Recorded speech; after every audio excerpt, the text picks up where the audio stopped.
Terima kasih Tuhan untuk pemeliharaan. Terima kasih untuk pekerjaan-Mu.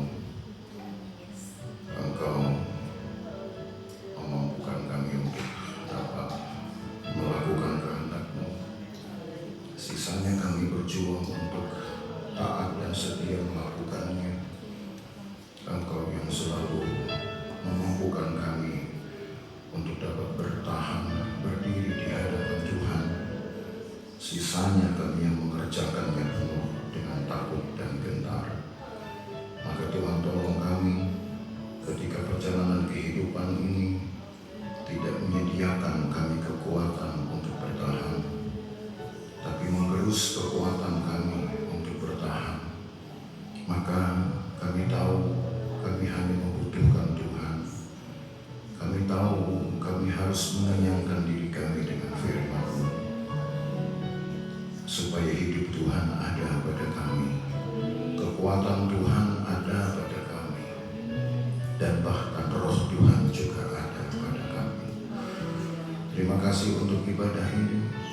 Terima kasih untuk sukacita yang Tuhan taruh dalam hati kami.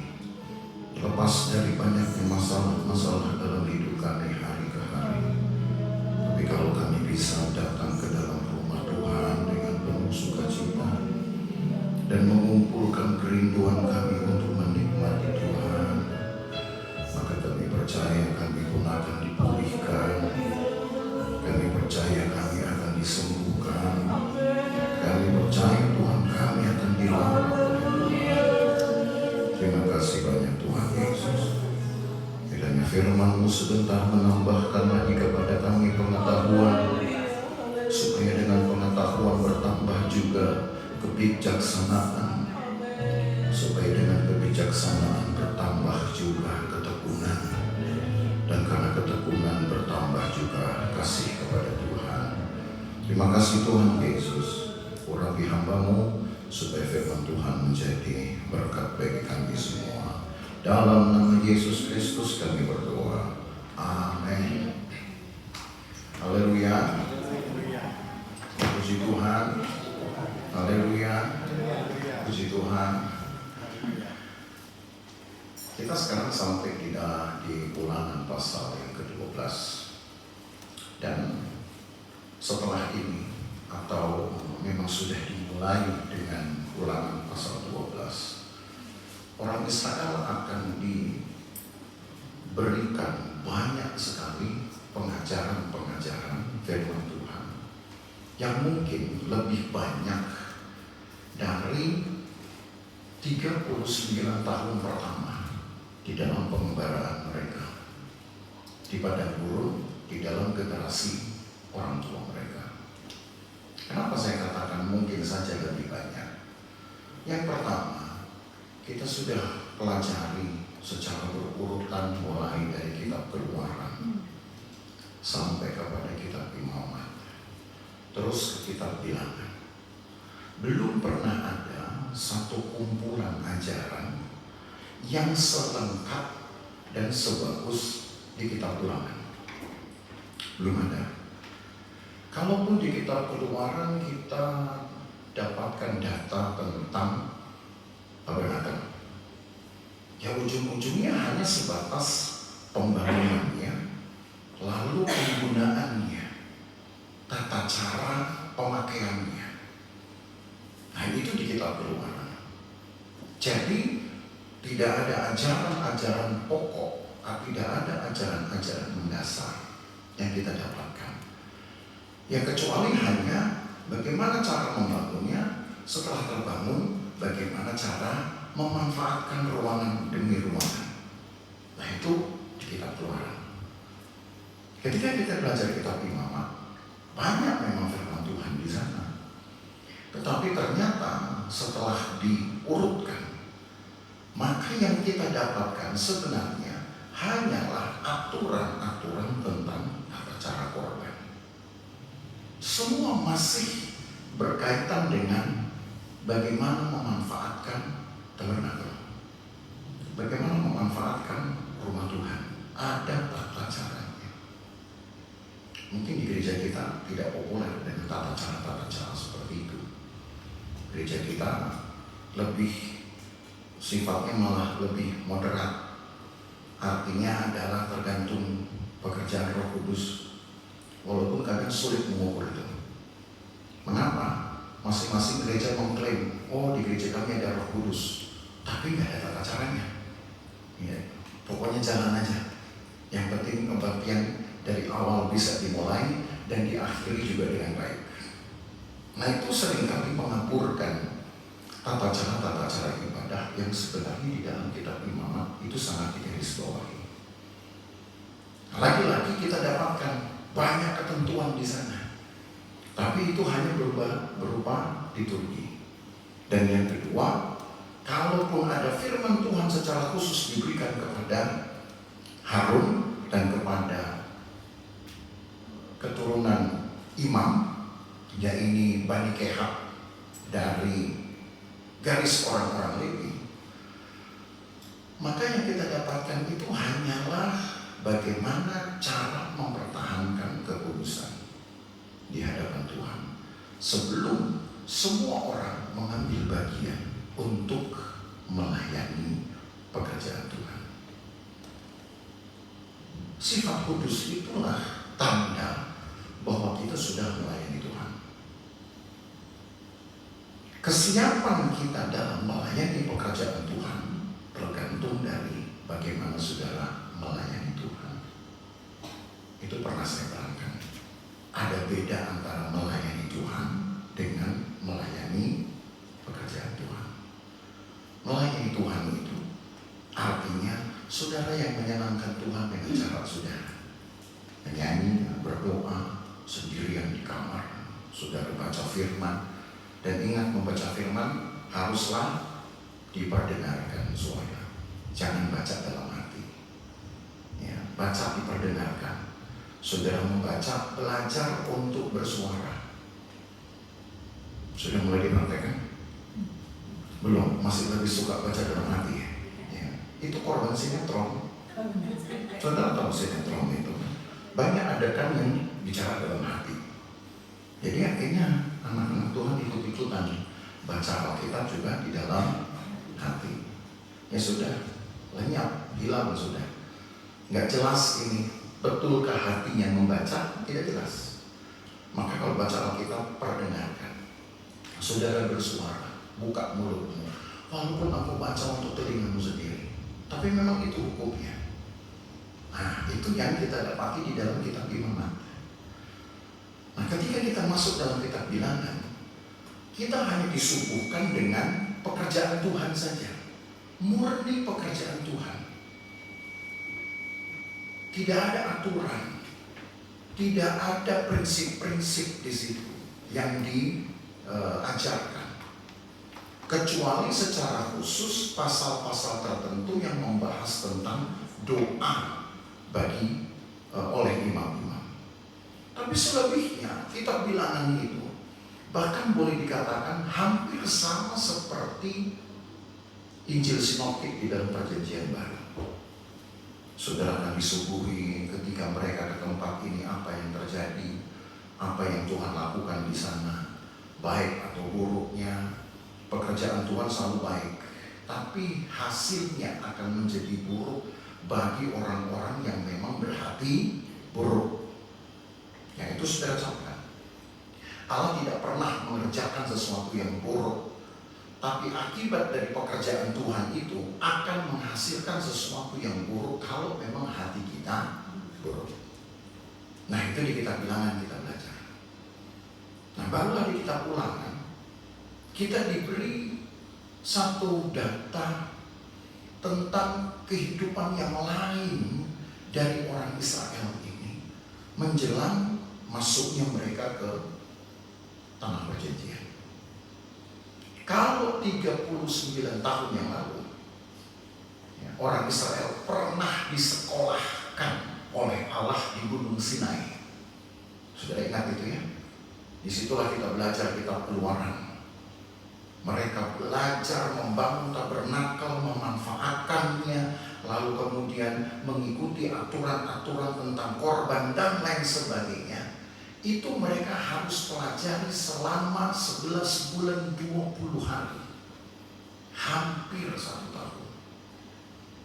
Makanya saudara ingat bahwa pada periode itu saya pernah katakan orang Israel seperti di sekolah Alkitabkan oleh Tuhan di dalam periode Sinai ini. Nah sekarang berulang kembali di dalam periode yang kita sebut dengan persiapan penyeberangan Sungai Yordan, atau periode di mana orang Israel akan memasuki tanah Kanaan untuk menjadikan tanah itu milik pusaka. Bukan lagi tanah perjanjian. Tanah perjanjian itu sebelum mereka masuk. Tapi setelah mereka masuk, kan udah gak janji lagi namanya. Janji itu kalau masih dikejar. Janji itu kalau masih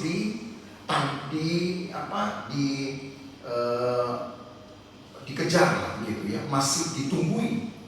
Tapi kalau sudah diterima, dia tidak janji lagi. Makanya tidak pernah lagi disebutkan tanah perjanjian sejak dari kitab Ulangan. Disebut apa? Tanah pusaka.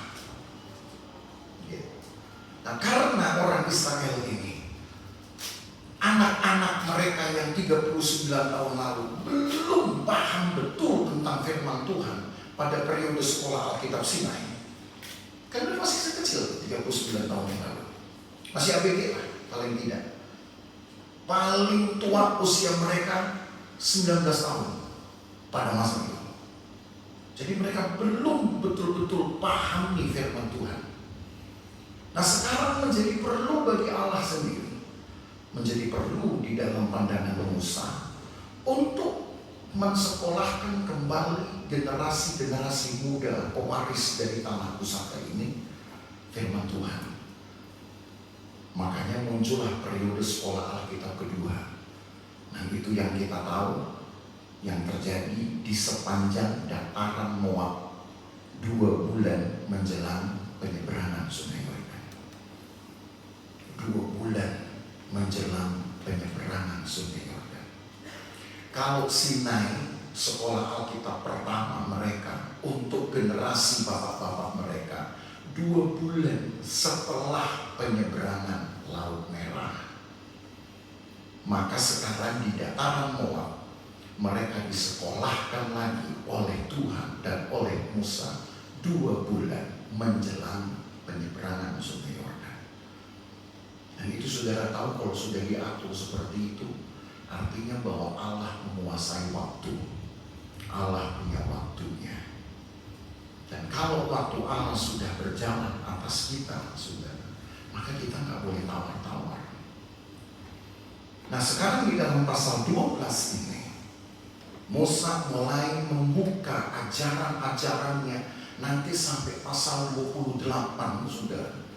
Jadi artinya dari pasal 12 ke 28 ini kan kita masih akan melihat 16 pasal. Berarti paling sedikit 16 minggu saudara akan belajar khusus Torah. Itu berarti 4 bulan ke depan kita akan belajar Torah ya. Karena hukum Torah yang pertama itu rancangannya ada di sini. Mulai dari Ulangan 12 sampai Ulangan 28. Bukan hukum Torah yang 10 itu di Sinai. Itu baru 10 hukum utama. Tetapi sepanjang perjalanan orang Israel menyelesaikan sisa 39 tahun perjalanan mereka kemudian, Allah menambahkan Taurat ini kepada Musa. Sehingga baru nanti dikumpul-kumpul, baru nanti disatukan semua ya di dalam kitab Ulangan ini. Jadi kitab Ulangan inilah kita sebut sebagai kitab Tauratnya orang Yahudi. Bukan hukum Taurat. Kalau hukum Taurat cuma yang 10 itu di Sinai. Tapi kitab Tauratnya dari sini. Nah karena itulah, karena Tuhan ingin orang Israel ini menyiapkan waktunya, menyiapkan hidup mereka. Bukan hanya sekedar mengambil waktu atau menyisakan waktu. Ingat Bapak Ibu Saudara, sama seperti Allah sudah merancang semua perjalanan Israel. 2 bulan setelah menyeberang Laut Merah, ada sekolah Sinai. 2 bulan sebelum menyeberang Sungai Yordan, ada sekolah di dataran Moab. Allah itu berarti sangat senang dengan persekutuan. Allah sangat senang dengan pengajaran. Allah senang itu dengan apa yang disebut dengan nasihat, roh nasihat yang harus ada di dalam hidup orang percaya. Bukan cuma sekedar nyanyian, pujian, penginjilan. Persekutuan itu haruslah dipenuhi dengan pengenalan akan Tuhan. Maka dalam pasal 12 ayat 1 sampai ayat 7 dulu kita baca. Inilah ketetapan dan peraturan yang harus kamu lakukan dengan setia di negeri yang diberikan Tuhan Allah nenek moyangmu kepadamu untuk memilikinya selama kamu hidup di muka bumi. Kamu harus memusnahkan sama sekali segala tempat di mana bangsa-bangsa yang daerahnya kamu duduki itu beribadah kepada Allah mereka, yaitu di gunung-gunung yang tinggi, di bukit-bukit, dan di bawah setiap pohon yang rimbun. Mezbah mereka kamu harus robohkan, tugu-tugu berhala mereka kamu remukkan, tiang-tiang berhala mereka kamu bakar habis, patung-patung Allah mereka kamu hancurkan, dan nama mereka kamu hapuskan dari tempat itu. Jangan kamu berbuat seperti itu terhadap Tuhan Allahmu, tetapi tempat yang akan dipilih Tuhan Allahmu dari segala sukumu sebagai kediamannya untuk menegakkan namanya di sana, tempat itulah harus kamu cari dan kesanalah harus kamu pergi. Di tempat yang nanti Allah tunjuk kemana orang Israel harus beribadah, di tempat itulah nama Tuhan ditegakkan. Artinya apa? Menyebut nama Tuhan di tempat itu, maka berlakulah kemudian segala sesuatu yang engkau lepas akan terlepas dari surga. Segala sesuatu yang engkau ikat di bumi akan terikat juga di surga. Dari sini dia aturan mainnya itu dibuat.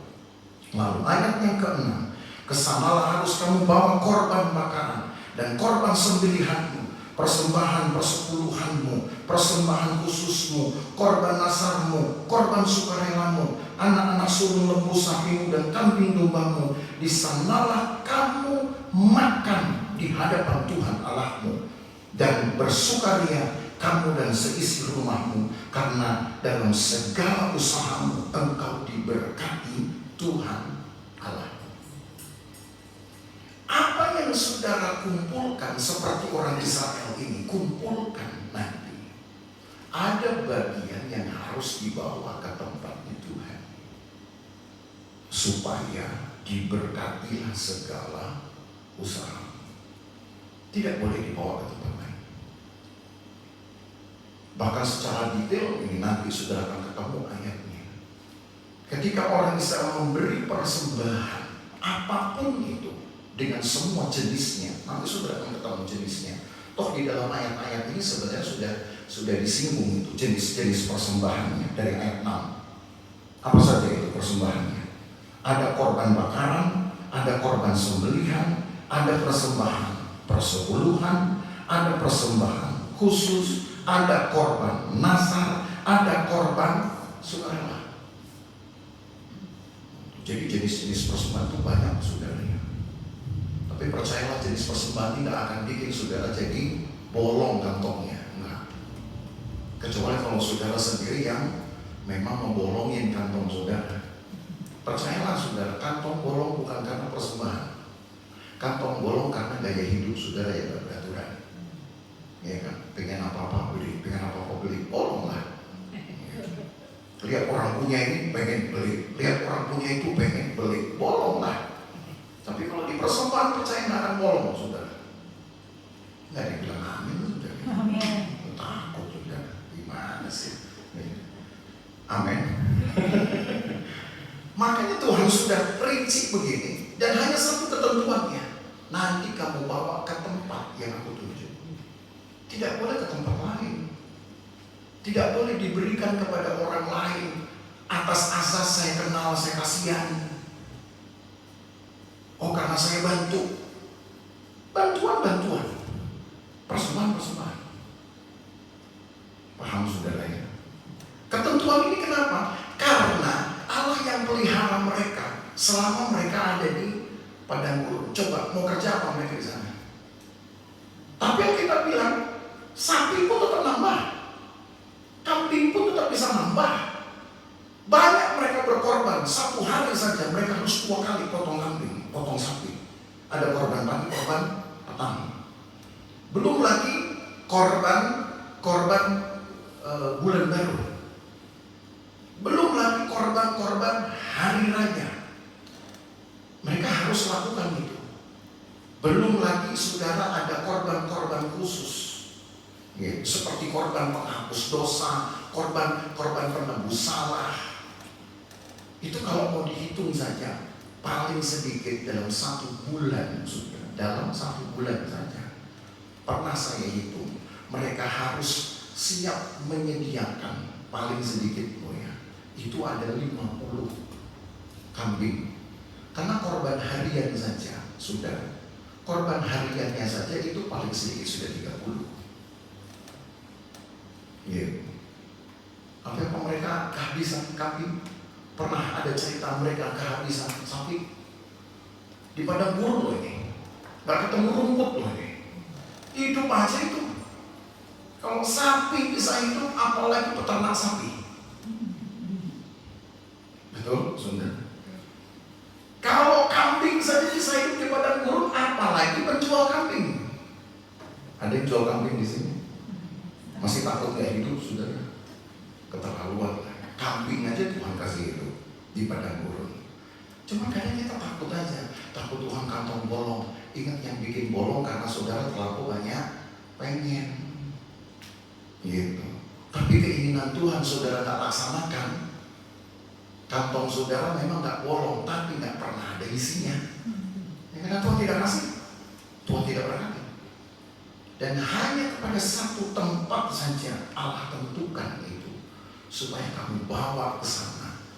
Artinya ketika umat Tuhan datang ke tempat yang Tuhan pilih ini, mereka bawa itu sudah dengan satu kesadaran, sudah betul-betul dihitung, bukan karena hanya sekedar dapat, oh ya ini aja yang saya bawa.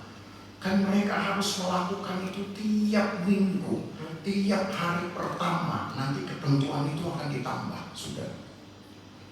Tapi yang jelas bahwa apa yang Tuhan tentukan ini sebagai tempat pilihan, di mana orang Israel harus datangi untuk membawa semua korban mereka, supaya ayat 7 baca sama-sama.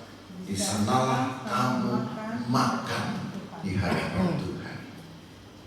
Ternyata yang kita bawa kepada Tuhan, kita juga diizinkan untuk menikmatinya. Apa yang saudara bawa kepada Tuhan, Tuhan izinkan untuk saudara ikut menikmatinya. Enggak hilang menguap. Kemudian siapa yang nanti yang pakai? Wah, ini manusia kan keponya begitu. Namanya persembahan, mau dikasih, kita udah curiga dulu. Ini ntar yang pakai siapa ini? Ntar kira-kira gara-gara persembahan ini apa nih yang bisa jadi? Sementara saya nggak dapat apa-apa. Nah, ayat ini berkata, saudara yang membawa persembahan itu pun kita juga akan makan di hadapan Tuhan. Hanya kadang kita sulit untuk melakukannya karena kita sudah memikirkan namanya persembahan itu hilang. Ya, betul kan? Kalau sudah ibadah pajak mungkin hilang. Tapi itu cuma di Indonesia, kalau negara lain biasanya pulang tuh pajaknya. Ya. Tapi apalagi saudara, yang saudara kasih yang hilang. Ya. Kalau saudara kasih sama orang, lalu orangnya pergi entah kemana, ya hilang tuh duit. Ya, minjem. Lalu kemudian yang dipinjemin pura-pura lupa, hilang gitu. Betul? Tapi kalau saudara bawa kepada Tuhan, dia tidak akan hilang. Karena ayat 7 ditegaskan, di sanalah kamu makan di hadapan Tuhan. Yang saya ingin garis bawahi dari ayat ini, saudara, tempat Tuhan Tuhan tunjuk, Tuhan pilih, Tuhan sediakan hanya untuk satu tujuan. Allah ingin persekutuan dengan umatnya. Allah ingin ada satu tempat di mana dia bisa duduk sehidangan dengan kita. Makanya saya pilih judul hari ini, makan di hadapan Tuhan. Karena juga kita akan makan ini di hadapan Tuhan. Makanan Tuhan sendiri, tubuh dan darah Tuhan sendiri. Kalau Allah berani untuk membayar harga itu bagi persekutuan dengan umat Tuhan, pertanyaan serius, sebesar apakah keberanian saudara untuk memberi hidupmu bagi Tuhan, untuk menjaga persekutuan dengan Tuhan? Sudah direnungkan? Kalau Tuhan berani bayar harganya, dan itu tubuhnya sendiri, dia berikan untuk menjadi makanan persekutuan dengan umatnya, dengan saudara dan saya. Pertanyaan seriusnya, sebesar apakah kita juga berani memberi hidup kita, walau gak kayak Yesus? Yesus gak minta juga saudara kita harus kemudian dicuil-cuilin dagingnya. Kalau Yesus ya kan dicambuk, ada potongan yang keluar. Sampai kitab Mazmur bilang, saking banyaknya daging dari Yesus itu terkelupas. Mazmur 22 menulis, tulangku pun dapat kuhitung, katanya. Yesus kan gak minta itu sama saudara, sehingga saudara bisa ngitung tulang karena saking banyaknya potongan daging saudara yang tersayat-sayat. Gak sampai segitunya juga. Makanya menjadi lebih serius lagi untuk diperhitungkan saudara. Seberani apa, sebesar apa keberanian saudara memberi hidupmu untuk menjadi makanan persekutuannya Tuhan, sementara Yesus sudah melakukannya jauh lebih besar buat kita. Sudah bisa merenungkan itu? Sudah bisa? Nah itu makanya ketika Tuhan tetapkan satu tempat supaya orang Israel nggak main seenaknya. Oh saya cuma punya waktu sekian satu hari, daripada kesempatan udah saya bikin aja deh persekutuan tempat saya sendiri. Enak aja. Jangan sampai lupa bahwa perjalanan mereka Allah yang rancang hari ke hari, tanggal ke tanggal, saudara. Itu Tuhan semua yang rancang. Kan harusnya mereka nggak 40 tahun tuh, kalau saudara baca dari awal. Harusnya perjalanan itu bahkan tidak perlu sampai 2 bulan sebetulnya. Cukup 40 hari sebetulnya. Di dalam hitungan perjalanan dari pengintai-pengintai. Karena jalan para pengintai itulah jalan awal dari Tuhan untuk mengantar umatnya ke Kanaan. Dan itu gak sampai 40 hari sebetulnya. 40 hari itu kan karena pergi pulang dan mereka ditambah dengan mengawasi. Mereka ditambah juga dengan memonitor segala macam. Tapi mungkin saja perjalanan itu hanya separuh dari 40 hari. Kurang bahkan dari 20 hari. Tapi yang jelas itulah rancangan awal perjalanan Israel untuk keluar dari Mesir sampai ke Kanaan. Harusnya cuma segitu. Karena pernah kita belajar di dalam Bilangan yang pasal 14. Jalan yang dilalui oleh para pengintai-pengintai, sebenarnya itulah jalan yang Tuhan sudah berikan untuk orang Israel masuk Kanaan. Cuma karena mereka lebih mendengar suara jahat, mereka lebih suka mendengar suara pesimis, maka Tuhan perpanjang perjalanan mereka. Saudara mau ikut Tuhan dengan serius, banyak-banyak kalau saudara dengar suara Tuhan, itu aja. Jangan dengar suara omongan orang. Kenapa? Suara omongan orang bukan firman Tuhan. Itu firman kedajingan. Kalau Tuhan berfirman pasti benar adanya. Hanya secepat apa engkau berkata, ya saya siap, amin, saudara akan mengalami masa-masa kelimpahan seperti yang juga sudah banyak dituliskan di dalam ayat-ayat yang sudah kita bahas. Satu tempat Allah tunjuk supaya umat Tuhan tidak merasa bahwa dia bisa mengatur Tuhan Karena dia telah diatur oleh waktunya. Atur waktumu. Atur saudara cara hidup kita, gaya hidup kita. Atur dengan waktu yang Tuhan sudah kasih. Jangan sampai kita diatur bahkan oleh waktu. Dikit-dikit nanti saudara akan bilang, ya gak sempat. Oh iya, kalau saudara dikit-dikit diatur waktu, ya ampun gak sempat. Saya tadi udah dalam hati sih Pak mau berdoa. Orang Kristen kan paling pintar begitu kan. Udah sih di otak saya itu memang saya pengen puasa. Ya, di otak doang. Ya. Emang Tuhan mau cari otakmu doang? Kan tidak. Makanya supaya kedisiplinan terbangun, Tuhan bilang, satu tempat saya tunjuk. Kau mau jauh, mau dekat, mau sempat gak sempat datang. Kalau enggak, akibat tanggung sendiri. Jangan saudara pikir Tuhan kejam ya. Tuhan itu sebenarnya gak kejam, cuman lebih kejam kedadian manusia ini, merusak manusia itu sendiri. Dan Allah tahu kelemahan-kelemahan itu. Jadi nanti gak ada yang berani berkata, Tuhan saya gak sempat nih karena tempat saya jauh. Nah, pokoknya datang ke tempat yang sudah kutunjuk, karena di situ aku ingin makan bersama. Enak loh saudara, makan bersama dengan Tuhan.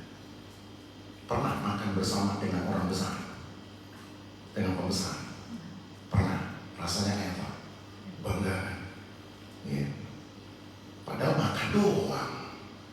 Ya di rumah juga makan bisa. Tapi kalau bilang makan diajak sama pembesar, rasanya kayak bangga. Baru makan saja sama pembesar, yang saudara pikirin pertama pasti baju mau pakai apa. Makanya kok ke gereja sedang makan bersama dengan Tuhan, saudara yang firman Tuhan, saudara juga harus mikir kira-kira pakai baju kayak apa. Nanti saudara akan lihat. Saya kasih contoh. Ya, baju di sini bukan mahalnya saudara ya, tapi baiknya. Ya, baju di sini bukan soal harganya, tetapi pantas tidaknya. Karena apa? Ada kebanggaan di sana. Kecuali sudah makan sendiri di rumah, ya mau pakai celana pendek, ya pakai singlet, ya siapa yang ngurus, saudara ya siapa yang mau pusing. Jadi karena ada kebanggaan di sana, ada kehormatan di sana, makanya kenapa Allah tentukan. Jadi jangan saudara pikir dikit-dikit kenapa harus Tuhan tentukan, dikit-dikit kenapa harus Tuhan tentukan. Karena manusia sendiri seringkali tidak menentu sifatnya. Tidak menentu tujuan hidupnya, nggak menentu juga keinginannya. Hari ini pengennya lain, pagi sudah keinginan lain, malam punya keinginan lain. Betul atau tidak? Kan sudah tahu. Makanya Allah harus atur, Allah harus tentukan. Tapi satu hal saudara, ketika Tuhan tunjuk satu tempat yang harus orang Israel datangi supaya bertemu dengan Tuhan, ujung-ujungnya kita makan bersama dengan Tuhan.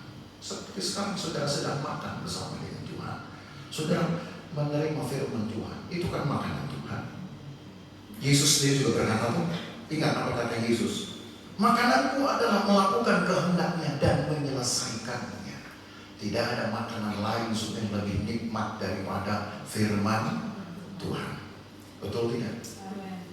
Nanti habis makan firman Tuhan, baru kalau saudara kemudian ada berkat, kita makan sukyo, boleh gitu kan?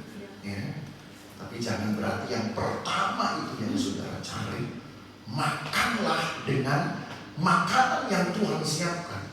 Karena Yesus pun datang juga dengan memelihara semangat ini. Makananku adalah melakukan kehendak Bapa dan menyelesaikannya. Lanjut sekarang. Ketika kemudian Tuhan sudah firmankan kepada orang Israel tentang satu tempat yang akan Dia tetapkan, maka ayat 8 sampai ayat yang ke-12, jangan kamu melakukan apapun yang kita lakukan di sini sekarang, yakni masing-masing berbuat segala sesuatu yang dipandang benar. Sebab hingga sekarang kamu belum sampai ke tempat perhentian dan kemilik pusaka yang diberikan kepadamu oleh Tuhan Allahmu. Tetapi apabila nanti sudah kamu seberangi Sungai Yordan dan kamu diam di negeri yang diberikan Tuhan Allahmu kepadamu untuk dimiliki, dan apabila Ia mengaruniakan kepadamu keamanan dari segala musuhmu di sekelilingmu, dan kamu diam dengan tentram, maka ke tempat yang dipilih Tuhan Allahmu untuk membuat namanya diam di sana, haruslah kamu bawa semua yang kuperintahkan kepadamu, yaitu korban bakaran, korban sembelihan, persembahan persepuluhan, persembahan khusus, dan segala korban nasar yang terpilih yang kamu nasarkan kepada Tuhan. Dan kamu harus bersukaria di hadapan Tuhan Allahmu, anakmu laki-laki, anakmu perempuan, hambamu laki-laki, hambamu perempuan, orang Lewi yang di dalam tempatmu, sebab orang Lewi tidak mendapat bagian milik pusaka. Jadi artinya, saudara, satu hal yang harus dijaga ketika kita berada di tempatnya Tuhan. Ini tempat Tuhan. Di sini yang ada adalah makanan dari Tuhan. Toh pada akhirnya kita bisa makan apa saja juga. Tapi itu menunjukkan bahwa Allah memberkati. Allah menghiburkan saudara dengan berkat-berkat, dengan makanan, dengan rezeki yang lain. Tapi satu ketentuan di garis bawah di sini, ayat 8. Janganlah berbuat sesuatu yang engkau rasa benar. Ini penyakit rohani yang sopannya sudah ada dari zaman Israel. Penyakit ini nggak sembuh, saudara, kalau saudara mau tahu. Nggak sembuh. Nanti di zaman makin kacau. Orang Israel bahkan tidak tahu lagi mana yang benar, sebab yang salah pun mereka anggap itu benar. Makin rusak orang Israel. Tapi kita bicara nanti loh. Cuma kalau dari garis ini, mereka tinggal 2 bulan lagi mau menyeberang Sungai Yordan. 2 bulan lagi mereka mau sampai ke tanah pusaka mereka. Sayang betul kalau apa yang Tuhan sudah siapkan, semua keindahan yang Tuhan sudah sediakan, hilang hanya karena orang Israel merasa bisa melakukan sesuatu yang dianggap benar. Saya wanti-wanti kepada saudara, jangan sampai kita merasa bahwa yang kita buat sudah benar hanya karena mungkin kita merasa kita sudah lebih rohani dari orang lain, sudah lebih tua saya usia iman saya dari orang lain. Lalu apa yang saya buat seolah-olah itu menjadi sebuah kebenaran. Gak ada ukuran itu di dalam Alkitab. Ukuran Alkitab kebenaran itu cuma satu, apa yang aku firmankan. Kau lakukan dengan setia, maka itu yang disebut dengan kebenaran. Oh, hidup kita dipertaruhkan Bapak Ibu Saudara. Maka di sini dikatakan jangan sampai kita lakukan apa yang di sini sekarang. Ngerti maksudnya kalimat ini? Ya, kita baca lagi ayat 8. Jangan kamu melakukan apapun yang kita lakukan di sini sekarang. Apa yang mereka lakukan di sini sekarang? Ya, ini masing-masing berbuat segala sesuatu yang dipandangnya benar. Istilah di sini sekarang itu artinya yang sudah jadi kebiasaan mereka dari dulu. Sejak mereka keluar dari Mesir, sejak mereka seberangi Laut Merah, entah kenapa dari dulu mereka selalu mikirnya yang mereka buat itu benar. Termasuk apa contohnya? Ingat, melawan Musa. Musa, pulangin kami deh. Di sini gak ada daging. Ya, cari daging. Orang Israel rupanya demen daging, saudara. Di Mesir ada daging. Makanya mereka ingat, kalau di sini nggak ada daging, yang ada cuma mana.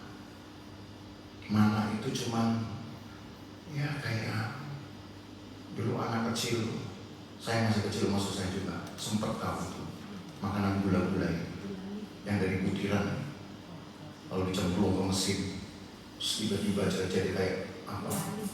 Gulali. Kira-kira kayak begitulah mana itu sudah dikumpul banyak. Kalau kemudian diremas-remas lama-lama ya menjadi padat. Iya. Cuman itu pagi kita bilang, sore burung puyuh. Oh sehat tuh maksudnya. Burung puyuh ya, bukan telur puyuh. Karena ada orang bilang, entah dia lupa, entah memang dia lagi lapar saudara. Saudara-saudara, Tuhan pelihara orang Israel pagi mana, sore telur puyuh. Burung puyuh, kalau telur puyuh mah itu ada di bubur Mangga Besar 1 itu kan. Burung puyuh. Puas orang Israel ini, harusnya puas. Tapi karena mereka memang ingin lebih, dan pada dasarnya mereka memang banyak nggak mengucap syukur, minta pulang loh saudara.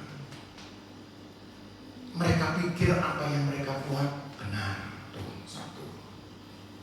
Apalagi yang kedua, sampai di Sinai, Musa bilang, kau tunggu di sini, saya mau bertemu dengan Tuhan.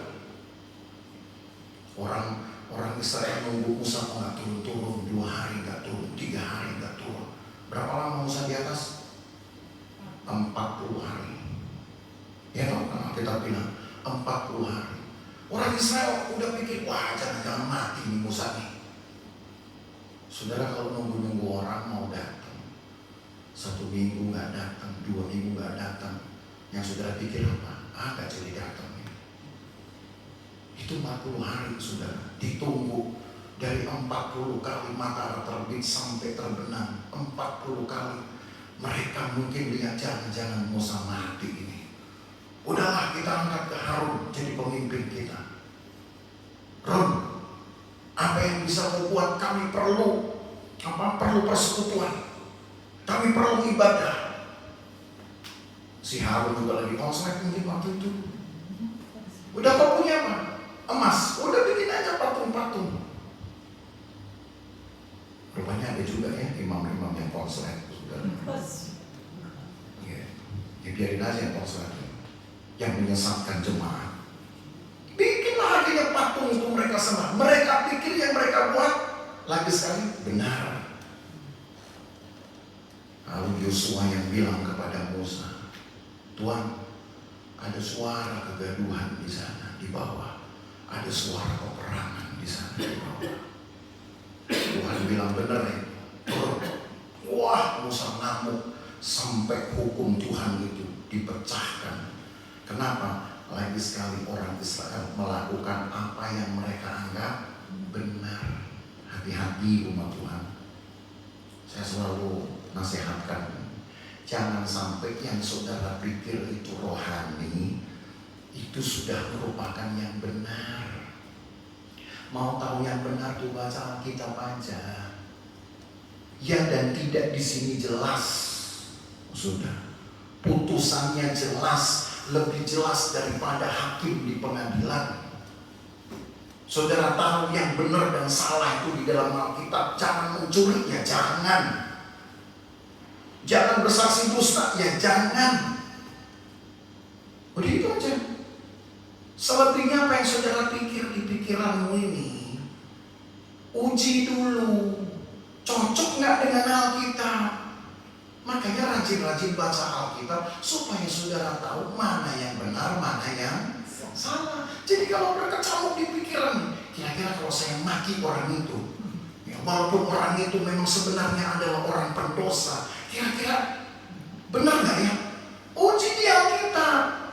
Baru saudara baca di Alkitab, kasihilah musuhmu. Oh berarti nggak cocok dong di pikiran saya. Itu caranya. Jangan saudara hukum dulu orang karena saudara pikir yang saya pikir benar. Setuju? Yakin setuju? Kalau yakin saya cepetin khotbahnya. Kalau nggak saya tambahin ya. Gitu. Jadi anak Tuhan juga harus belajar menguji dulu. Ini pikiran saya ini benernya benar karena memang selera saya atau benar karena Tuhan, karena kehendak Tuhan. Uji selalu. Bagaimana cara ujinya? Baca Alkitab.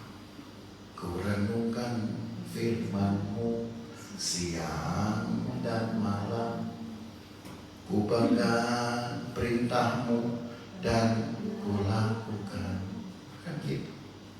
Engkau tahu ya Tuhan. Nah itu tandanya saudara sudah pasti betul. Karena saudara baca firman, maka saudara tahu kehendak Tuhan. Simpelnya jadi anak Tuhan. Tapi yang bikin berat karena selera kita banyak. Yang bikin jadi nggak simpel itu karena keinginan kita lebih banyak daripada keinginan Tuhan. Sudah. Kita belajar di sini. Jadi apa yang kita buat, saudara? Mungkin saya nggak baca semua ayat. Ya. Tapi dari pasal 12 ini, saudara sudah melihat apa yang di hati Tuhan. Hanya satu. Dia bawa umat Tuhan itu ke satu tempat. Gak usah mikir jauh, dekat, gak usah mikir koordinat, gak usah mikir lokasi. Kalau Tuhan sudah tunjuk ke tempat itu, pergi ke tempat itu. Cuman itu. Saudara sudah tahu ini tempatnya untuk saudara beribadah, pergilah ke tempat itu. Bawa semua yang Tuhan sudah kasih sama saudara tadi. Bawa semua ke rumah Tuhan. Apa tadi itu? Mau diurut lagi? Ayo, apa enggak? Korban bakaran, korban sembelihan, persembahan persepuluhan, apalagi persembahan khusus. Ada nomor sudah. Persembahan itu bawa semua ke situ. Ada satu anak Tuhan memang tanya kepada saya, boleh nggak? Saya kasihan sama dia. Saya mau kasih lah apa dari sekian yang saya mau kasih sama Tuhan ke orang.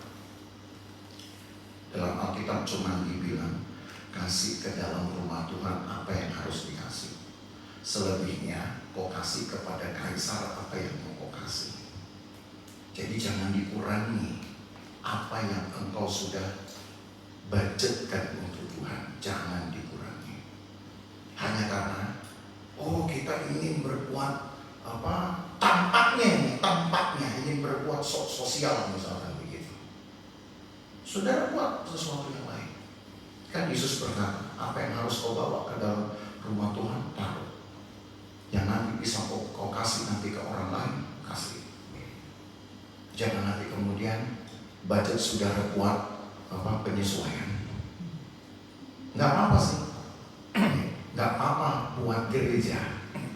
Tapi akan jadi apa-apa buat saudara nanti. Karena kan Tuhan yang kasih kita makan.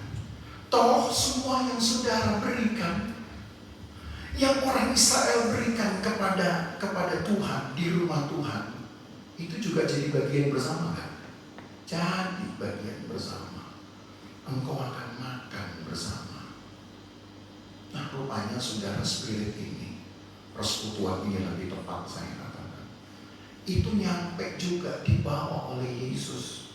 Saya langsung loncat ya ke dalam Matius pasal yang ke-26. Waktu Yesus datang, memang yang Yesus juga bawa dalam prinsip persekutuan kealahan ini adalah makan bersama. Makanya di dalam Matius pasal 26, Matius pasal 26, saya akan baca mulai dari ayat yang ke-26. Matius 26 ayat 26. Dan ketika mereka sedang makan, Yesus mengambil roti, mengucap berkat, memecah-mecahkannya, lalu memberikan kepada murid-muridnya dan berkata, ambillah, makanlah, inilah tubuhku. Itu jadi makanan. Kemudian ayat 27, sesudah itu yang mengambil cawan, mengucap syukur, lalu memberikannya kepada mereka dan berkata, minumlah kamu semua dari cawan ini, sebab inilah darahku. Tapi apakah mereka makan daging Yesus dan darah Yesus? Tidak. Mereka makan roti, mereka minum anggur. Tapi Yesus menyebut anggur itu darahnya, Yesus menyebut roti itu tubuhnya. Itu yang disebut dengan persekutuan di dalam kealahan sendiri. Gitu. Ya, terus ayat yang ke-29, akan tetapi aku berkata kepadamu, mulai dari sekarang aku tidak akan minum lagi hasil pokok anggur ini sampai pada hari aku meminumnya yaitu yang baru bersama-sama dengan kamu dalam kerajaan Bapa. Yesus bicara ini H-2 sebelum dia ditangkap. Itu di dalam catatan waktu yang kita pelajari, ya, yang bisa nanti saudara dapatkan. H-2 sebelum Yesus ditangkap, Yesus berkata-kata tentang persekutuan kepada murid-muridnya. Ini terakhir kita akan makan minum. Ini perjamuan terakhir. Sebab nanti kalaupun kita bisa makan bersama lagi, maka kita akan makan di tempat yang berbeda, yaitu di dalam kerajaan Bapakku, tapi juga dengan anggur yang baru, kata kita.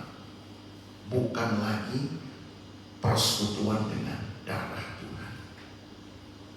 Sebab pelayanan Yesus sudah selesai.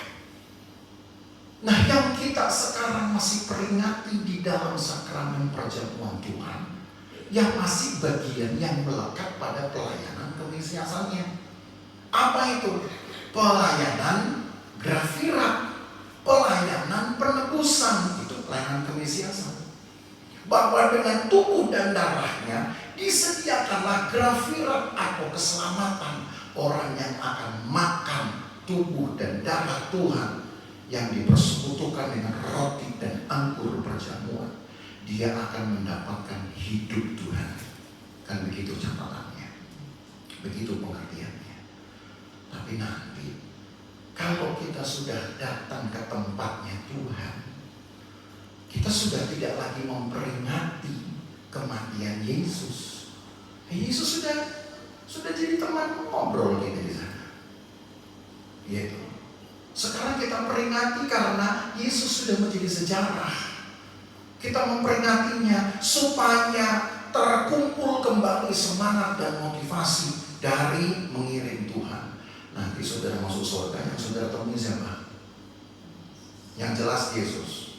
Ya. Jadi ketemu gak dengan orang-orang yang pernah mendahului saya? Ya, tinggal nanti nunggu waktunya. Ya. Saya bisa ngomong karena di dalam Alkitab gak ditulis. Ya. Yang ditulis yang jelas kita ketemu di surga nanti pasti Yesus. Hal kedua, kita ketemu orang-orang yang sudah mendahului kita, itu bisa saja. Karena memang begitulah keadaannya. Tapi yang jelas yang bisa dipastikan kita ketemu Yesus. Yesus gak bisa diperingati lagi. Kenapa? Yesus sudah menjadi teman kehidupan. Maka nanti yang kemudian akan kita makan minum di sana, walaupun mungkin materinya sama. Mungkin saudara pikir makan minum masih perlu gak sih di surga? Ayo, makan minum masih perlu gak? Kalau di dunia saudara gak makan, bisa lemah tubuh saudara, ya, bisa disorientasi nanti.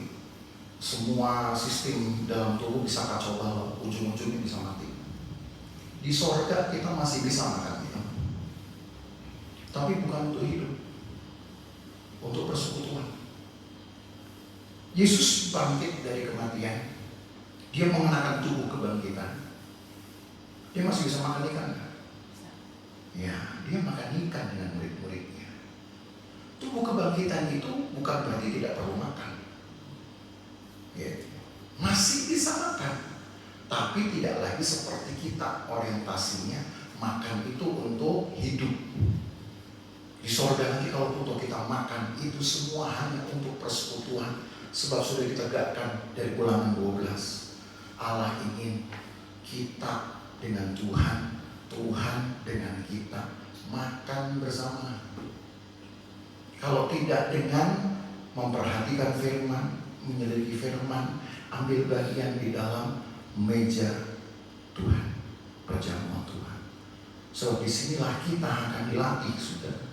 Kita akan dibiasakan untuk makan bersama dengan Tuhan. Dan itu Tuhan sendiri yang bilang, kita gak akan makan lagi ya. Nanti di kerajaan Bapakku, kamu akan memakannya, bahkan dengan anggur yang baru. Itu berarti yang akan kita makan mungkin anggurnya sama, tapi persekutuannya sudah lebih tinggi lagi. Tidak hanya persekutuan terhadap satu saja hakikat dari kealahan, karena kita kenal sekarang kan cuma Yesus. Tapi nanti yang kita kenal itu adalah hakikat Allah yang utuh di sorga. Kayak Yohanes, dia hanya bisa melihat satu orang saja, tapi di dalam satu orang itu ada keutuhan atau keparipurnaan Allah, ada keesaan Allah. Suaranya adalah suara Allah, tetapi tampilannya adalah kaki Dian katanya. Dan di tengah-tengah kaki Dian itu ada sesuatu yang bagai seorang anak manusia. Saudara tahu yang dilihat oleh Yohanes itu ternyata adalah Allah Tritunggal, Allah Esa, tapi di dalam satu tampilan saja, enggak tiga menjadi satu malah jadi tiga, enggak gitu. Satu yang dilihat, tapi di dalamnya itu ada tiga. Itu kalau bukan kesempurnaan nggak bisa. Maka sebelum kita mengalami kesempurnaan itu, saudara, marilah bina hidup kita sedemikian rupa supaya saudara tetap setia mengambil bagian di dalam meja Tuhan. Dan setiap kali saudara beribadah, walau memang perjamuan ini kita hanya lakukan 2 bulan sekali, ya. Bukan berarti bahwa kalau nggak ada perjamuan berarti kita nggak makan di hadapan Tuhan. Enggak. Saudara mendengar firman Tuhan itu saudara makan. Yesus kan yang berkata juga, makananku adalah melakukan kehendak Bapa. Apa yang membuat dia hidup? Karena hampir tiap hari dia khotbah. Pagi dia berdoa. Itu jurnalnya kalau saudara mau tahu. Dari subuh itu dia berdoa. Jam 9 sampai jam 12 dia akan masuk ke bait Allah. Di Serambi Salomo ada kelas midras di sana. Yesus ikuti. Kadang-kadang Yesus pembicaranya firman Tuhan. Siang nanti kemudian dia akan berkeliling, saudara. Mulai jam 12 sampai mati terbenam dia akan berkeliling untuk menyembuhkan orang sakit, mengusir setan. Sampai nanti sore baru kemudian biasanya Yesus akan ajak makan bersama. Makanya kenapa ada mujizat 5.000 orang. Itu kan selalu di sore hari. Maju mujizat 4.000 orang. Saya percaya mujizat ini gak cuma 2 itu aja. Yang dicatat memang cuma 2. Tapi saya yakin banyak sudah Yesus melakukannya itu. Umumnya di sore hari, makan lagi. Lalu malamnya apa? Malamnya dia akan terima orang-orang tertentu yang datang kepadanya. Makanya kita tahu ada Nikodemus datang pada malam hari. Ada wanita Samaria juga, bukan Samaria, wanita yang lain sebenarnya yang juga datang pada waktu malam hari. Setelah itu malam subuh berdoa lagi. Itu loh saudara kerjanya Yesus. Yesus hidupnya dari mana? Bukan karena dia makan, dia hidup karena dia sering khotbah. Maka saya bersyukur sudah saya masih hidup. Gitu. Kenapa? Karena banyak ngomong saya hidup ini. Bukan karena banyak makan, banyak ngomong saya. Tiap hari bisa ngomong gitu, nggak tahu udah berapa menit. Kerjaan pendeta gitu, ngomong gitu ya bagi dia. Ya. Banyak ngomong. Gitu. Kalau jemaat banyak apa?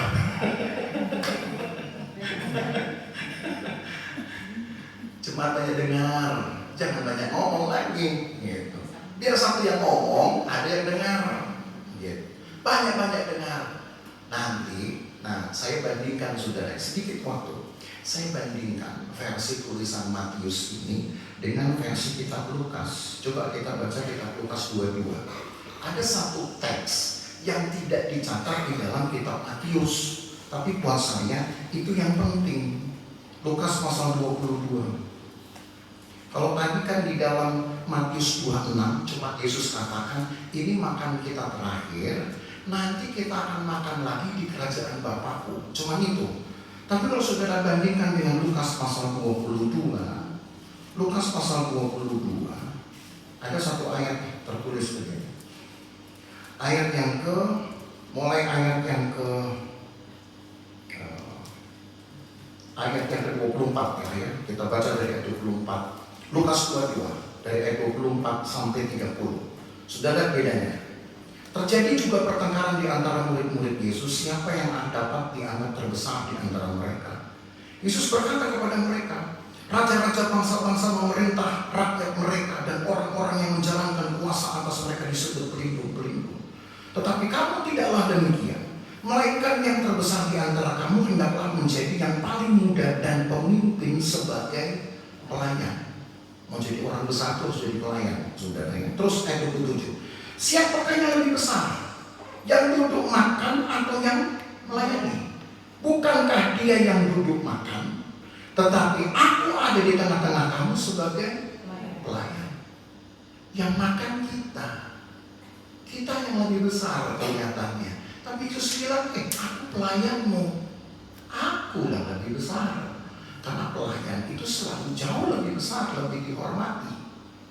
Saudara makan ke restoran manapun, bahkan sekelas hotel, pasti akan dipuji adalah chefnya.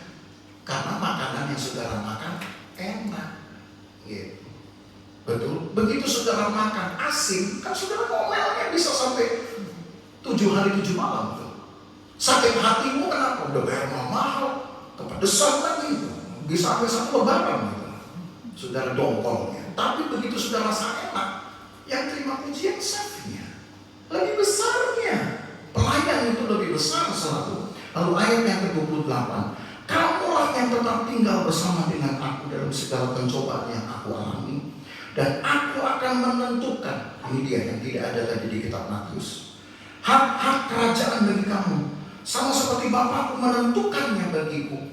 Bahwa kamu akan makan dan minum semeja dengan aku di dalam kerajaanku, dan kamu akan duduk di atas tahta untuk menghakimi ke-12 suku Israel. Itu di Matius nggak ditulis tadi. Di Matius cuma ditulis kamu akan duduk semeja denganku di dalam kerajaan Bapakku. Tapi khusus untuk yang suka mendengar firman, yang terbiasa menjadi pelayan, yang selalu ingin merenungkan firman, bukan pakai ayat untuk menghantam orang.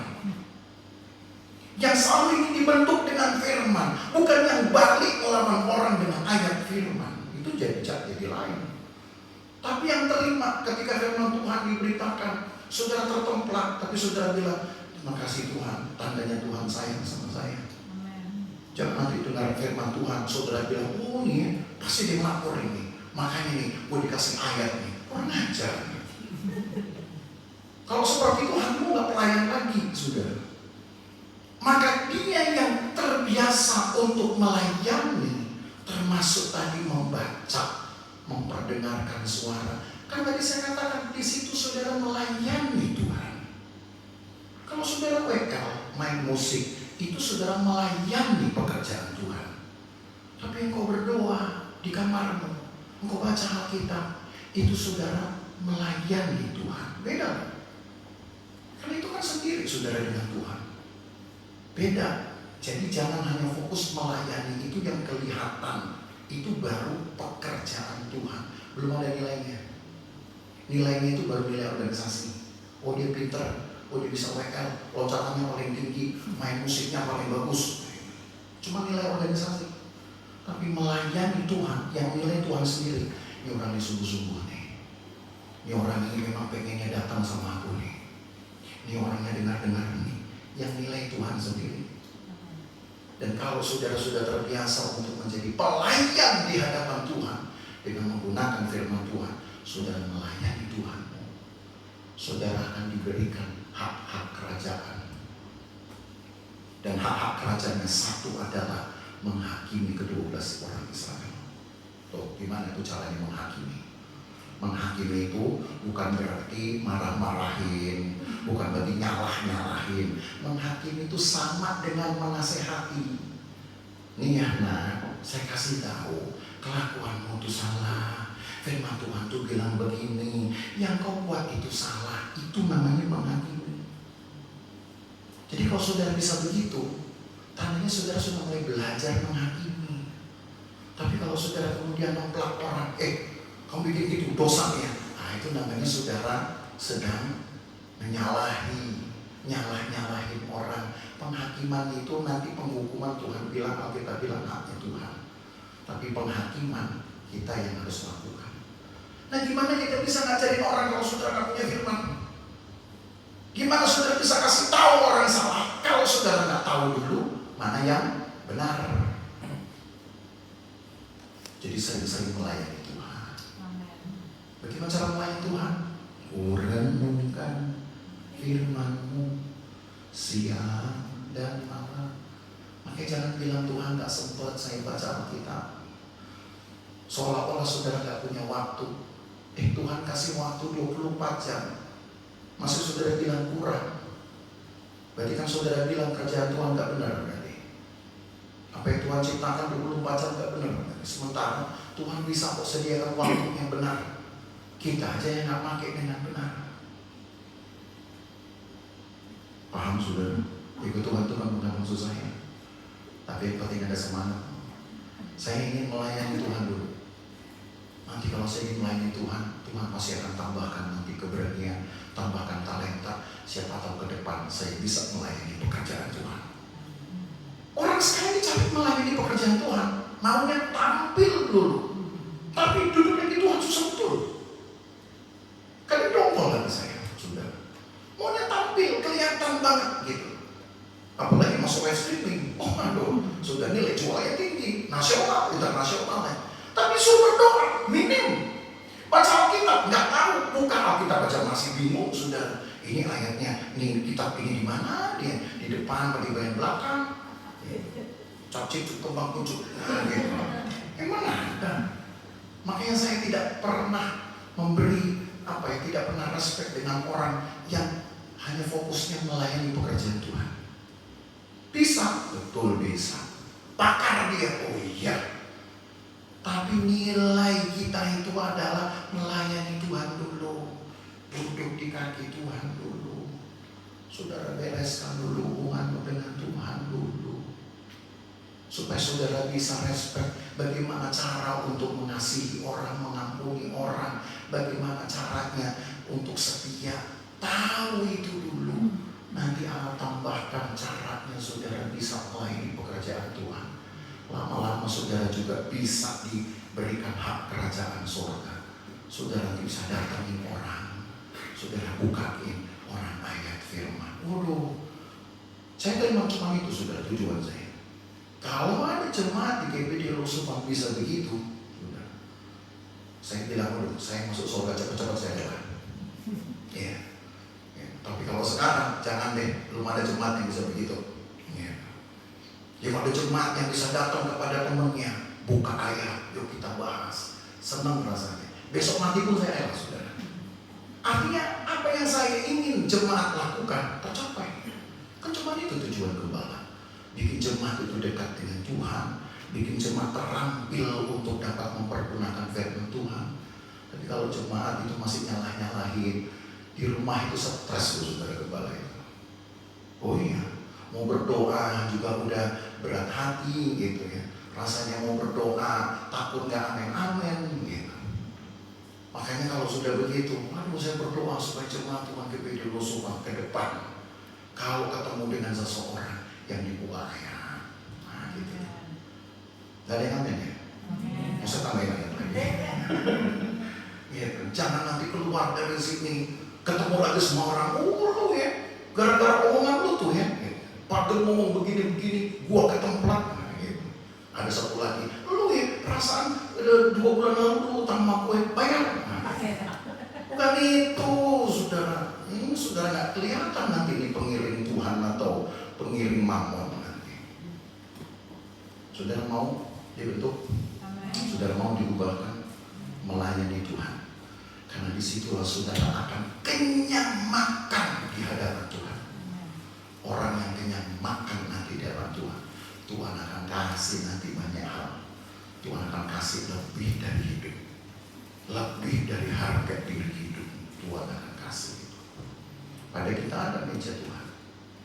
Ini juga adalah momen di mana kita makan di hadapan Tuhan, saudara. Dan firman Tuhan berkata, ketika engkau mengambil bagian dengan roti dan anggur dari meja Tuhan, engkau harus memberitakan kematian Tuhan sampai dia datang. Kenapa? supaya Tuhan ada kehidupan. Karena itu semakilah kita hidup. Maka ketika kita ambil bagian ini, saudara makan, satu saudara pastikan, saya juga ingin matiin kedagingan saya. Sama seperti Yesus mau mati supaya tubuhnya dapat menjadi makanan bagi kita. Maka ketika kau makan, pastikan Tuhan, saya ingin selalu mematikan kedagingan saya supaya hidup kau memuliakan Tuhan. Haleluya.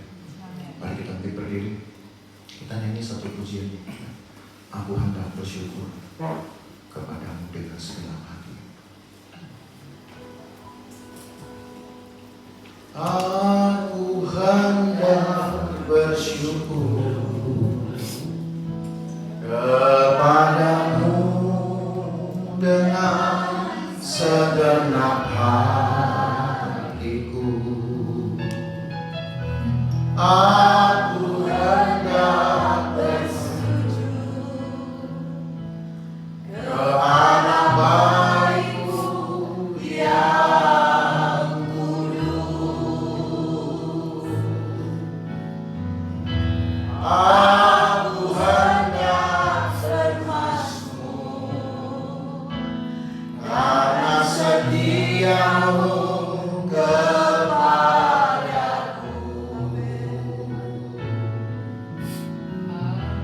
Aku selalu bernyanyi tentang perbuatan tangan-Mu yang ajaib, serta kasih setia-Mu Tuhan, serta kasih setia-Mu, janji-Mu Tuhan melebihi segalanya. Dan ku bersyukur lagi dari awal. Aku hendak bersyukur kepadamu dengan segenap hatiku. Aku hendak bersujud ke arah baik-Mu yang kudus. Aku hendak bermazmur.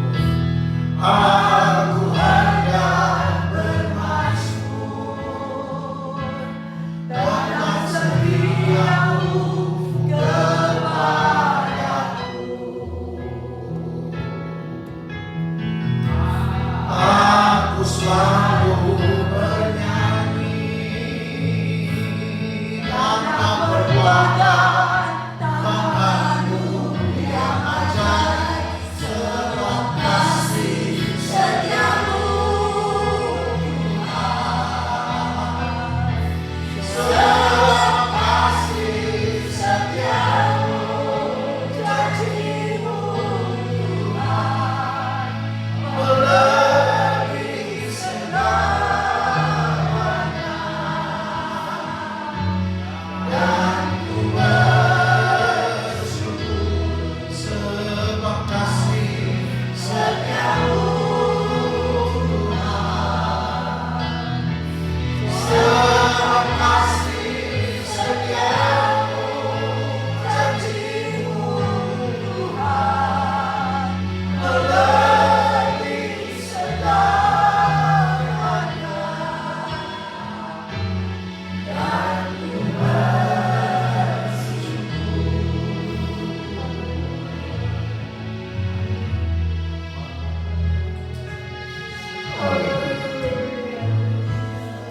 renungkanlah saudara kebaikan Tuhan dalam hidup kita, apa yang Tuhan selalu usahakan. Lemah kita, Dia masih mau menguatkan. Jatuh kita, Dia masih mau mengangkatnya. Kurang bijaksana, Dia tambahkan lagi dengan firman. Bahkan Alkitab berkata, pekerjaannya belum selesai, Dia akan terus bekerja sampai menyempurnakan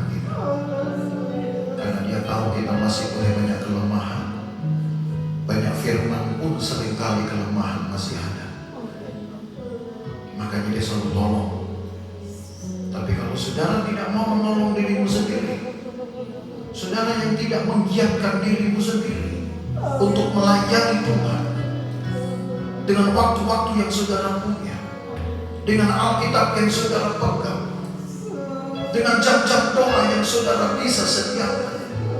Kalau engkau yang tidak bisa menolong dirimu sendiri, maka Tuhan pun tidak bisa menolong saudara.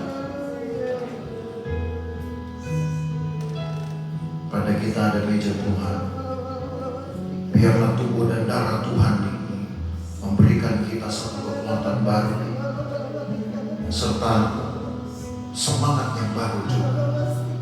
Ada hidup Tuhan di dalam hidup kita. Ada pikiran dan hati Tuhan di dalam hati dan pikiran saudara. Jika seorang Yesus masih berkata, makananku adalah melakukan kehendak Bapa dan menyelesaikan, lakukanlah saudara.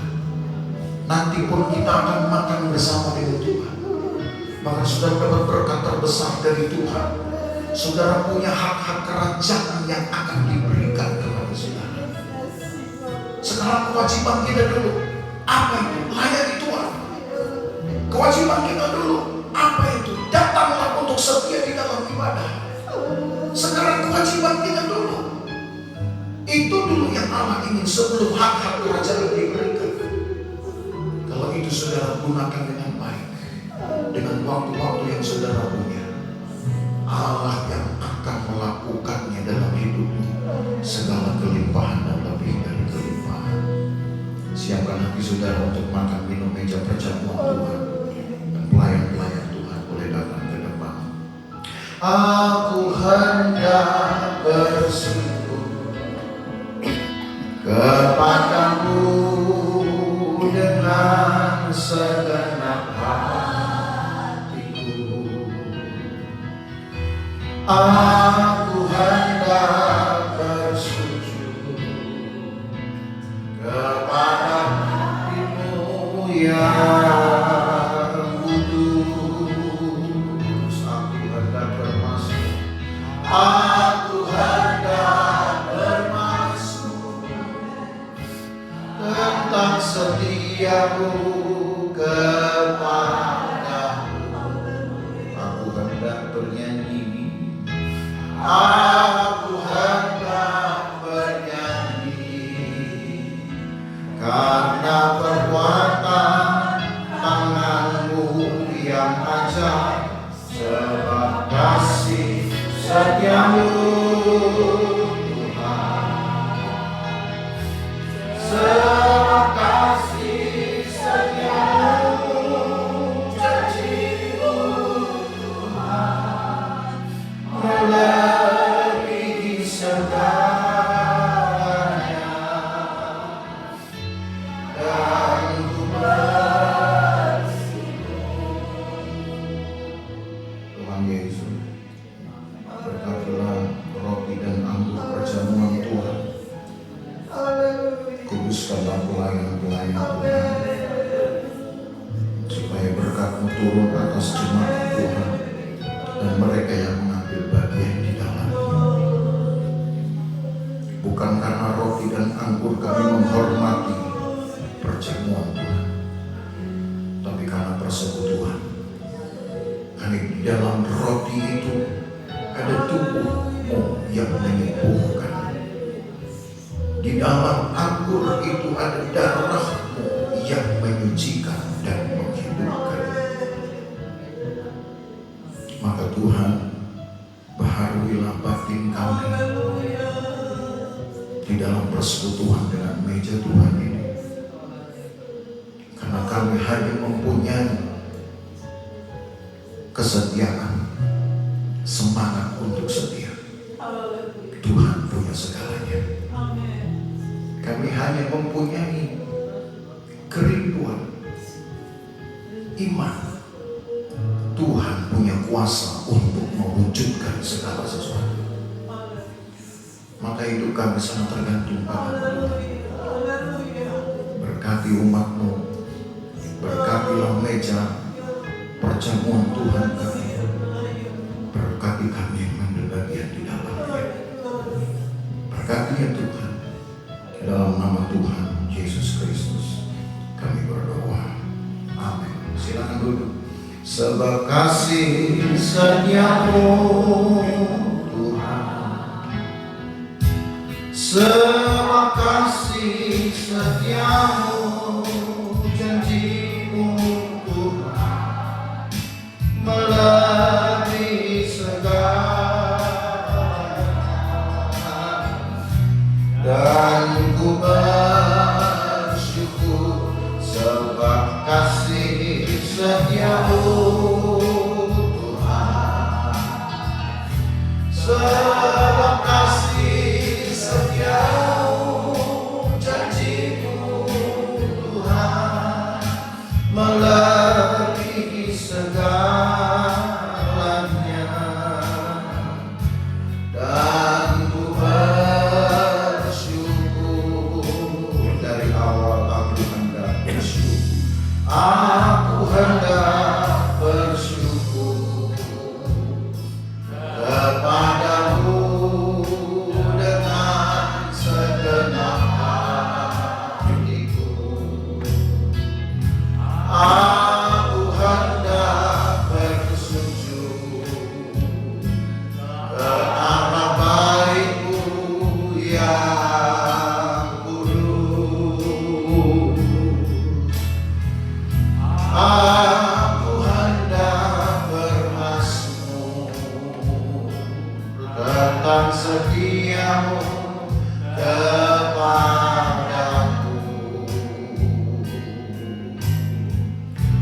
Aku selalu bernyanyi dengan kekuatan amanmu yang ajaib, sebab kasih setiamu Tuhan, sebab kasih setiamu, janjimu Tuhan melebihi segalanya,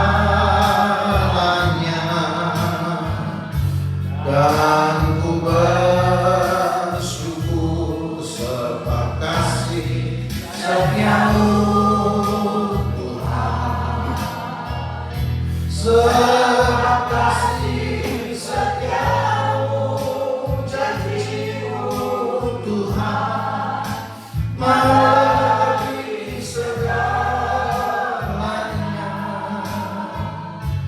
dan ku bersyukur.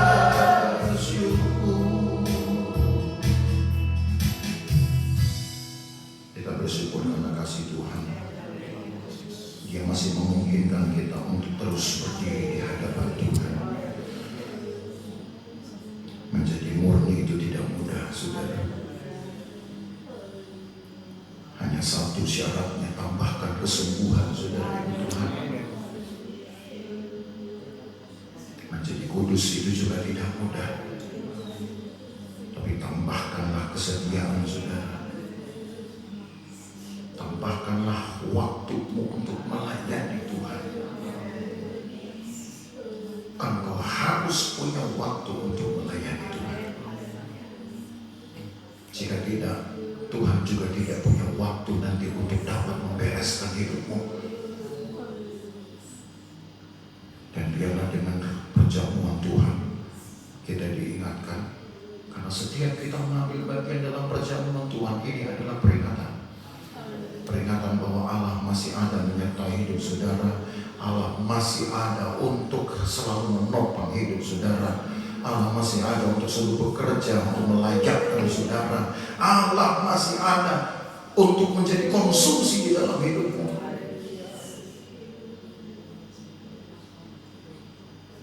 Angkat roti di tangan kanan saudara dan dengarkan firman Tuhan.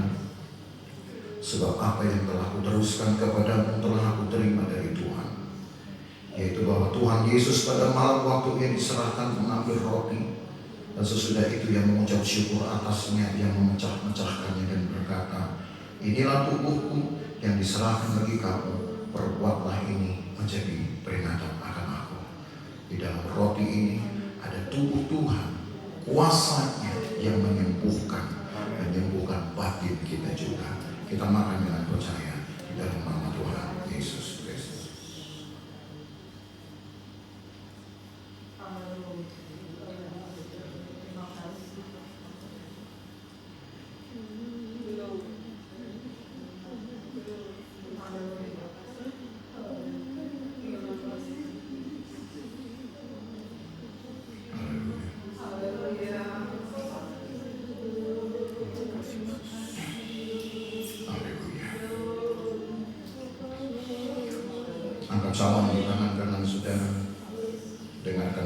firman Tuhan. Demikian juga ia mengambil cawan sesudah makan, lalu berkata, cawan ini adalah perjanjian baru yang dimeteraikan oleh darahku. Perbuatannya setiap kali kamu meminumnya menjadi peringatan akan aku. Sebab setiap kali kamu minum cawan ini, kamu memberitakan kematian Tuhan sampai ia datang. Di dalam kematian ada kehidupan. Dan kita minum cawan ini, kita diingatkan ada kehidupan Tuhan di dalamnya. Maka berikan hidupmu untuk Tuhan. Berikan hidup saudara untuk Tuhan sebisa mungkin, karena Tuhan sudah beri hidupnya untuk kita. Minum dengan percaya dalam nama Tuhan Yesus Kristus.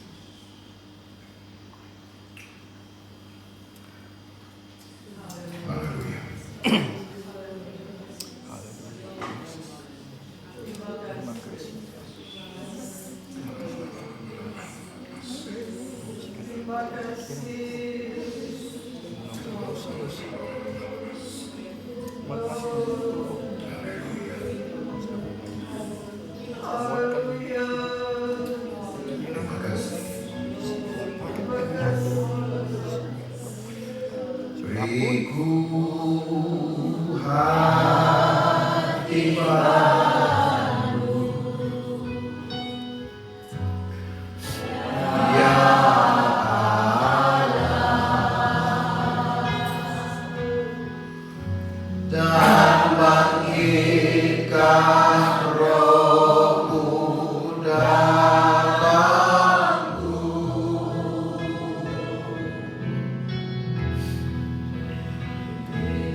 Kecuali hanya orang harus lihat ada Tuhan di dalam hidup kami.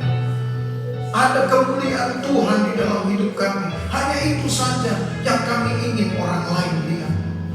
Dan seandainya ada keinginan-keinginan lain, kami ingin mungkin dibicarakan menjadi orang yang paling hebat. Ampuni kami Tuhan. Mungkin kami ingin dihormati, menjadi orang yang tidak pernah salah. Ampuni kami Tuhan. Kami hanya ingin dunia melihat bahwa di dalam hidup kami ada Tuhan. Ada Tuhan. makanya kami menggunakan hidup kami sepenuhnya untuk melayani Engkau, sehingga Engkau ada di dalam hidup kami, terlihat di dalam hidup kami. Berkati umat-Mu Tuhan, mereka yang terus belajar untuk menjadi pengikut-pengikut setia, mereka yang terus belajar untuk menjadi saksi-saksi yang setia, mereka yang terus belajar untuk menjadi teman persekutuan Tuhan yang setia. Hamba-Mu hanya bisa berdoa, Tuhan, pagari mereka ya Tuhan dengan kemurahan-Mu, pagari mereka dengan Roh-Mu, supaya kalau jemaat Tuhan betul-betul mengusahakan persekutuan dengan Tuhan, Engkau yang akan menggenapkan janji-Mu sesuai dengan yang Engkau firmankan. Berkati ya Tuhan jemaat-Mu di dalam hari-hari mereka, di dalam pekerjaan mereka, mata pencarian yang mereka geluti tiap hari, rezeki yang mereka kumpul tiap hari. Kami hanya berdoa sehat-sehatkan mereka, supaya mereka terus diberkati dan diberkati. Segala persembahan yang mereka bawa ke dalam rumah Tuhan, termasuk persepuluhan yang mereka bawa, Tuhan berkati. Mereka sedang belajar ya Tuhan, dan terus belajar untuk melakukan kehendak-Mu. Berkati ya Tuhan, karena itulah penghiburan kami. Engkau berkati kami, itu penghiburan kami. Terima kasih banyak Tuhan, sehat-sehatkan umat-Mu. Berkatilah seisi rumah tangga, seisi rumah mereka, anak-anak, cucu, siapapun yang tinggal di dalam rumah mereka. Berkati ya Tuhan. Usahakan selalu damai di dalam rumah mereka. Sejahtera akan menguasai hidup mereka, melingkupi mereka ya Tuhan. Keamanan juga akan memagari hidup mereka. Kami pulang sebentar juga Tuhan jagai perjalanan kami aman, baik jauh maupun dekat, baik berkendaraan berjalan kaki. Tuhan buat aman, hindarkan dari bahaya, celaka dan perbuatan jahat orang lain. Bersama Tuhan kami akan aman, bersama Tuhan kami bisa. Terima kasih banyak Tuhan Yesus. Turunlah berkat-Mu atas kami semua. Ada yang sakit sembuhkan, ada yang sakit hati pun Tuhan sembuhkan, ada yang sakit pikirannya juga Tuhan sembuhkan. Sakit bisa di mana saja, tapi kuasa-Mu sama menyembuhkan ya Tuhan, sehingga kami terbangun kembali untuk melakukan kehendak Allah. Kami perjuangkan hidup kami hanya untuk melakukan kehendak Allah, makan bersama dengan Engkau, supaya kami mendapatkan hak-hak kerajaan pada akhirnya nanti. Terima kasih banyak Tuhan Yesus. Maka turunlah berkat atas kami semua, turunlah berkat atas umat-Mu. Berkat dari Allah Bapa, kasih sayang dalam persekutuan dengan anaknya Yesus Kristus, dan penyertaan Roh Kudus memelihara kita dari hari ini sampai selama-lamanya. Dan berkat ini kita terima di dalam nama Tuhan Yesus Kristus.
Jemaat yang diberkati bersama kita berkata, Haleluya. Selamat hari Minggu, silakan duduk. Sudah.